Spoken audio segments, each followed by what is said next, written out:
রমার রান্নাঘরে সকলকে স্বাগত। আজকে আমি যে রান্নার রেসিপিটা দেখাবো সেটা হচ্ছে মাছের ডিম।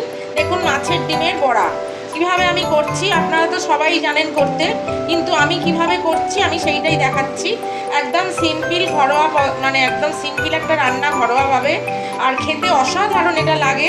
তা দেখুন, এই যে বাজারে এখন খুব সুন্দর মাছের ডিম উঠেছে, তা এই মাছের ডিমের বড়া আমি কিভাবে করছি সেইটা আমি আপনাদের সামনে দেখাচ্ছি। কি কি দিয়েছি, কীভাবে করছি। এই দেখুন, ভালো করে মাছের ডিমটা আমি ফ্রেশ করে ভালো করে সুন্দর করে ধুয়ে পরিষ্কার করে নিয়েছি। এবার দেখুন, আমি কড়াতে তেল দিয়ে দিয়েছি, 3 টেবিল চামচ মতন তেল দিয়েছি, সাদা তেলে ভাজবো। আর এই দেখুন, এর মধ্যে এখানে পেঁয়াজ কুচিয়ে নিয়েছি, কাঁচা লঙ্কা কুচিয়ে নিয়েছি। আপনারা ঝালটা যে যেরকম খান সেরকম বুঝে দেবেন। আর এইখানে আমি দেখুন ধনে পাতা একটু কুচিয়ে নিয়েছি, ধনে পাতা দেবো এর সাথে। আর বাইন্ডিংয়ের জন্য একটুখানি আটা দেব, আর কালো জিরে একটু এর মধ্যে দেবো। তা আমি এইভাবে এবার সবটা দেখুন, ডিমটা আমি এবারে মাখিয়ে নিচ্ছি।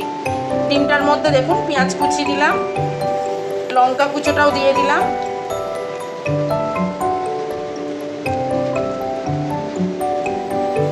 ধনে পাতাটা দিয়ে দিচ্ছি। অসাধারণ এটা খেতে লাগে। এমনি ডালের সাথে গরম গরম ভাত দিয়ে এই বড়াটা ভাজলে খুব ভালো লাগে খেতে। তারপরে এমনিও শুধু মুখে চায়ের সাথে শুধু মুখে খেতেও খুব ভালো লাগে, অসাধারণ লাগে খেতে।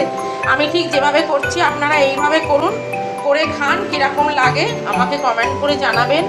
আমার চ্যানেলটাকে লাইক করবেন, শেয়ার করবেন, সাবস্ক্রাইব করবেন, আর পাশে বেল আইকনটা ক্লিক করে দেবেন, যাতে আমি যে কোনো নতুন কিছু রেসিপি ছাড়লেই আপনাদের কাছে সহজেই পৌঁছে যায়।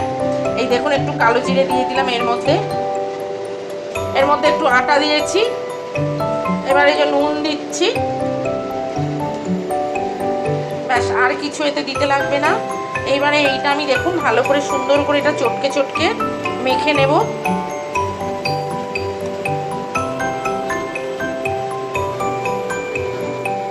একটু হলুদ দিচ্ছি, অল্প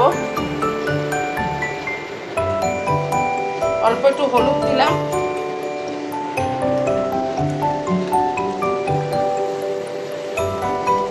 নুনটা ঝালটা যে যার টেস্ট স্বাদ অনুযায়ী দেবেন।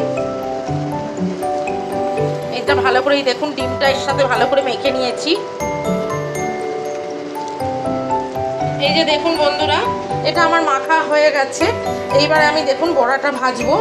আর তেলটা দেখুন আমি গ্যাসটা কমিয়ে দিয়েছি, কেন এটা কম আঁচেতে ভাজতে হবে। আঁচটা জোরে থাকলে পরে বড়াটা তাড়াতাড়ি পুড়ে যাবে, আর ভেতরটা কাঁচা থাকবে, ভেতরটা ঠিক মতন ভাজা হবে না। যার জন্য বড়াটা যখন ভাজবেন তখন গ্যাসটা কমিয়ে দিয়ে ভাজতে হবে। এই দেখুন, এবার আমি বড়াটা ভাজছি। আমি ঠিক যেভাবে দেখাচ্ছি আপনারা ঠিক এইভাবে করুন, করে খান। কেমন লাগে আমায় জানাবেন। আমার চ্যানেলটাকে লাইক করবেন, শেয়ার করবেন, সাবস্ক্রাইব করবেন, পাশে বেল আইকনটা ক্লিক করে দেবেন। এত সুন্দর এটা গরমে খেতে লাগে, খুব অসাধারণ লাগে। এইভাবে অন্তত একবার, আমি যেরকম বললাম এইভাবে করে একবার খান। এই যে দেখুন বন্ধুরা, 1 পিঠ করে হয়ে গেছে। আমি এগুলো উল্টে দিলাম আর 1 পিঠ ভাজার জন্য। কম আছে ভাজলে পরে বড়াটা বেশ সুন্দর, বেশ ভেতর অবধি মানে সুন্দর ভাজাটা হবে। আর আঁচটা বেশি জোরে থাকলে পরে কি হবে, ওপর থেকে পুড়ে যাবে, লাল হয়ে যাবে, আর ভেতরে কাঁচা কাঁচা মতন থাকবে, ভেতরটা ভালো ভাজা হবে না। তা সেই জন্য এটা একটু কম আছেই ভাজতে হবে।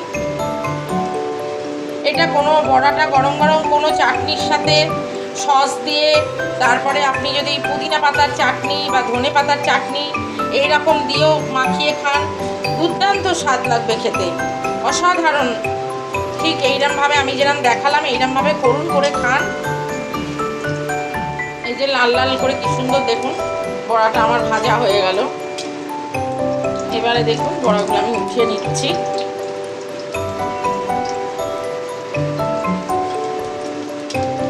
এই দেখুন হয়ে গেছে আমার বড়াটা ভাজা।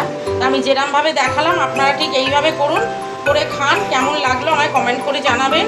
আমার চ্যানেলটাকে লাইক করবেন, শেয়ার করবেন, সাবস্ক্রাইব করবেন, পাশে বেল আইকনটা ক্লিক করে দেবেন। আজ তাহলে এই পর্যন্ত, নমস্কার।